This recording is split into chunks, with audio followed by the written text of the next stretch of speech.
looking over Derry City, Londonderry City walls over at Derry City Cemetery up on the hill. And we are in City Cemetery, and it is massive, and it's all on a slope, and some significant graves in here. John Hume is in here, and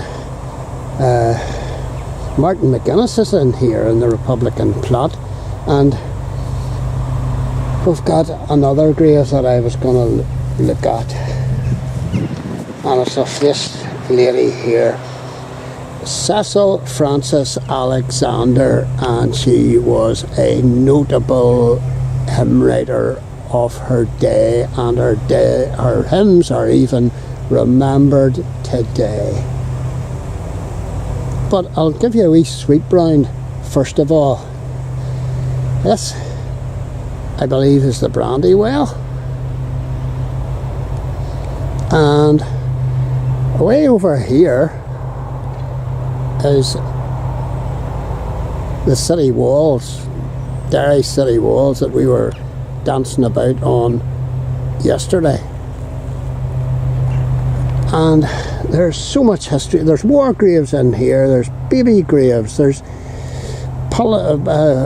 politicians' graves, there's the Republican plot, there's all sorts of magnificent edifices. Absolutely amazing place. But this is the grave I was after. This is the grave of Cecil Frances Alexander, and she was the wife of the bishop who was bishop, and his church was St. Columb's Cathedral up in here, and I think that might be it there.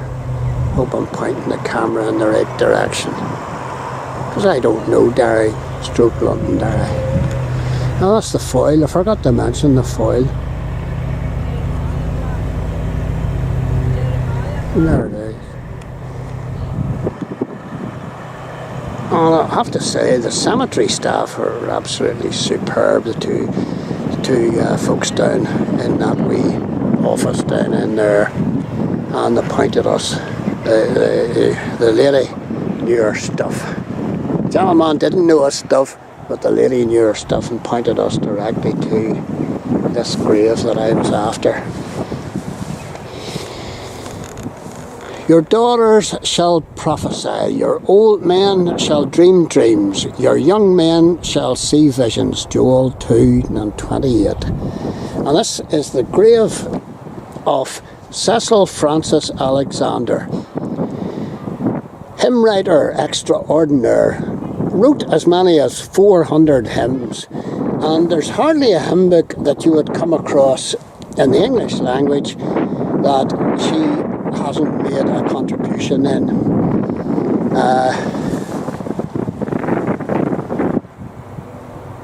And it says that, well, she was born 1818 and she died in 1895, and she was the wife of William, Bishop of Derry, William Alexander, Bishop of Derry and Raphoe, 1867 to 1896, Archbishop of Armagh, Primate of all Ireland, later on 1896 to 1911, born April 13th, 1824, died 1911. And I just can't read this, but I have my notes anyway. She wrote, you'll know this lady because she wrote once in Royal David City,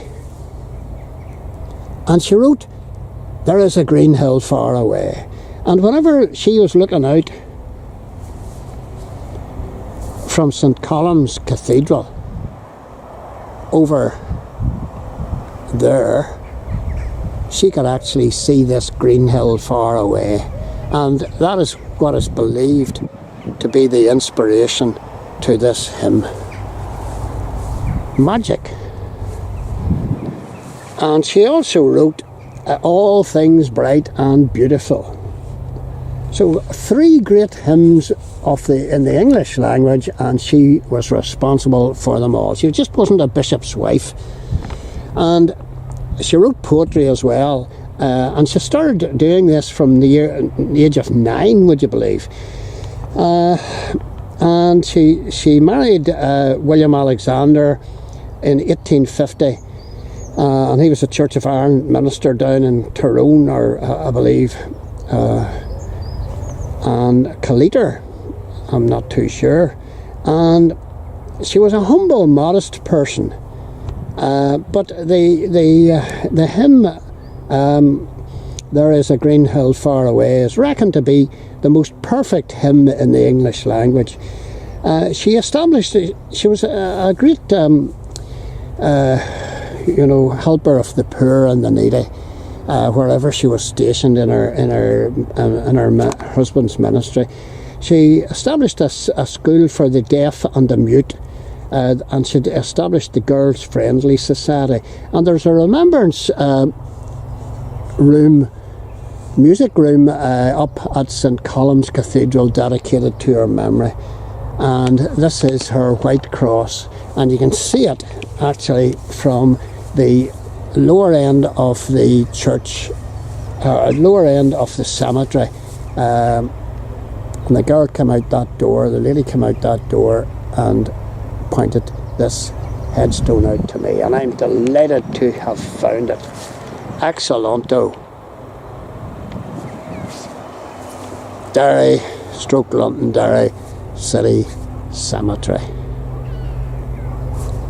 And I would love to come back here and have a longer Jeff Duke around the place, because there's some absolutely spiffing headstones,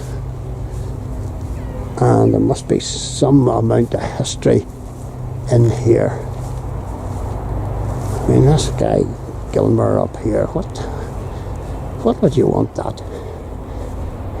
You know, this was all about who had the tallest obelisk to look good, and who had the most distinctive to look good. The great and the good and the not so good are all in here. Come and check it out for yourself.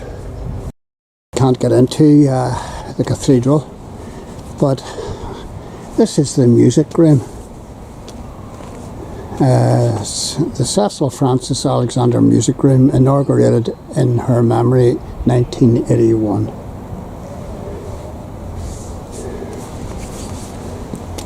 And most of the gravestones here I just can't read. 1870. Part of this life, 1778.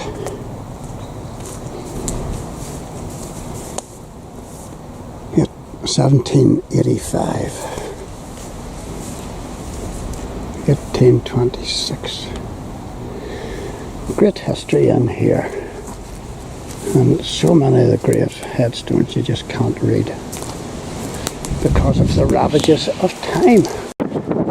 Here's reference to Cecil Frances Alexander.